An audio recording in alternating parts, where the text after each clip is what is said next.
Hi, are you doing anything? If not, come with me to make a drilling table for a stand drill. Or if you just have a table saw, it doesn't really matter. The principle is still the same.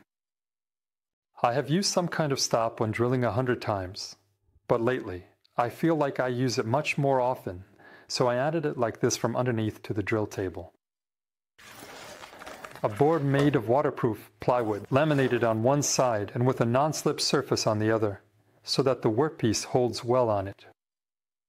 I just had a piece here measuring 410 by 300 millimeters. So I'm going to do it from that now and again. From some scrap, I made a stop here, which I attach with 2 C-clamps, which of course isn't very comfortable. Moreover, those clamps get in the way from underneath when I want to adjust the height of the table with the crank. When I turn them upwards, they get in the way again when I want to move the spindle up and down. So that's why I decided to do something about it. And here I use these clamps to secure the workpiece itself, if necessary. I would like to solve all of this using such clamping rails. I'll start a bit broadly, because it actually all began several years ago, not just today. When I recently ordered just such clamping rails from uni-max. They are 1,220 millimeters long, and I found that they are exactly 3/4 of an inch wide.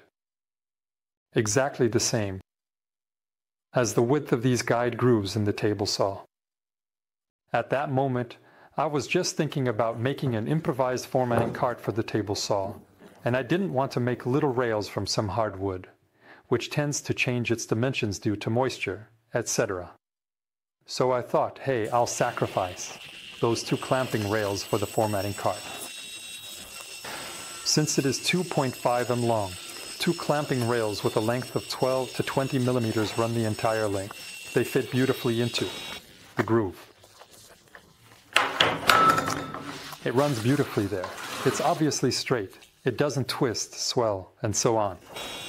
As for this cart, I think it only appeared in one video, but I was still surprised that no one either noticed it or commented on it, which really caught me off guard because it's quite an unusual thing to look at.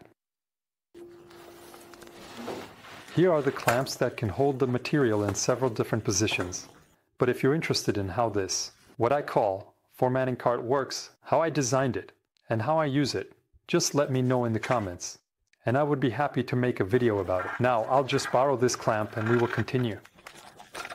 So, no matter how hard I try, it will still end up falling.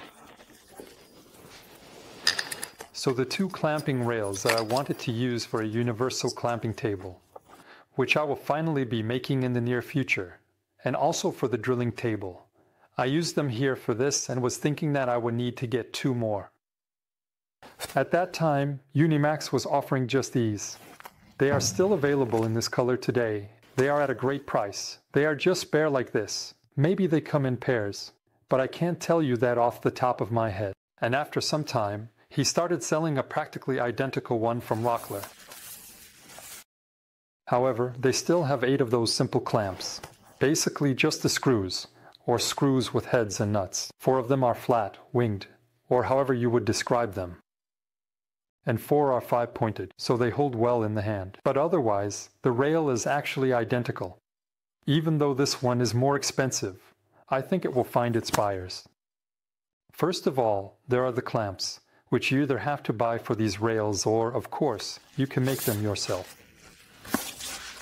This is also much better packaged in a cardboard tube, which is really sturdy.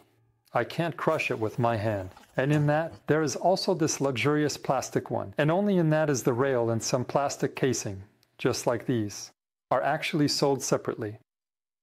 This is somewhat risky with Czech transport services, while this option minimizes the risk of damage during the journey to you. So I like it. I think the higher price is justifiable in this case. Just like with Rockler, I apologize, but it's simply in a different color. It's blue. However, I believe it's the same product because uni-max sources many items directly from Taiwan, where the quality is indeed a bit better than what is typically imported from China. Rockler also has products manufactured or sourced in Taiwan, so I think it will be the same manufacturer. The profile of that rail is exactly the same. The dimensions are identical. It just differs in color. The internal profile is designed in such a way that it can accommodate both flathead screws, which are wider, and standard screws with a hexagonal head. The problem is that since it is dimensioned in imperial units, the M6 has a head that is too small for us, and the M8 has a head that is too large. But the M8 fits perfectly there. You just need to grind the head from the bottom to make it a bit flatter, and also from the side to make it narrower. Then it fits in there too, and you also have a clamp. Yeah, watch out for that. In fact, even the screws that are part of the set or these clamps do not have a metric thread, so you can't screw a regular nut onto them. Theoretically, I would only need half, because I would just use 2 pieces of 30 centimeters. 2 clamping rails of 30 centimeters each, but I decided that I didn't want to cut it into so many small pieces, so I will just cut it in half. I won't pull out the bandsaw for this, I'll just cut it. I don't really want to cut it with the angle grinder, so I'll just use a regular handsaw. And I will actually put 61 centimeters long rails there, which will extend from the table towards the back. The drill is radial, which means it has a lot of space in the back. It is designed so that the spindle can be moved away from the column, so it actually won't be in the way at all. Maybe I will theoretically use it in the future if I need to move the table further away from that column. So I'm just going to cut it in half right now and sharpen it. I have a really beautiful new saw here with an absolutely amazing batch confined bimetal blade with 24 teeth per inch, so it will be perfect for this aluminum.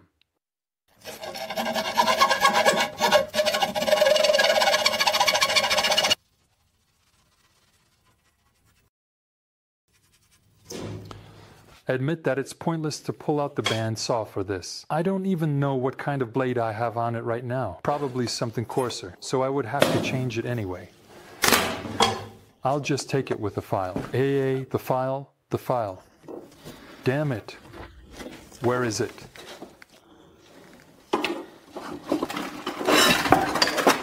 No. Files and rasps. That's my big weakness. I would like to resolve that as well. That's a file from the 80s of the last century.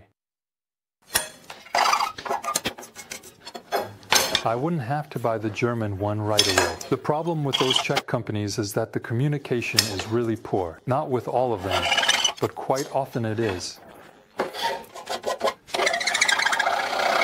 I admit that the file isn't the sharpest.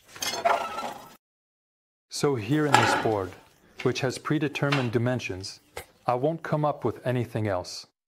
I have it here. It's my first little table, so I don't have any experience.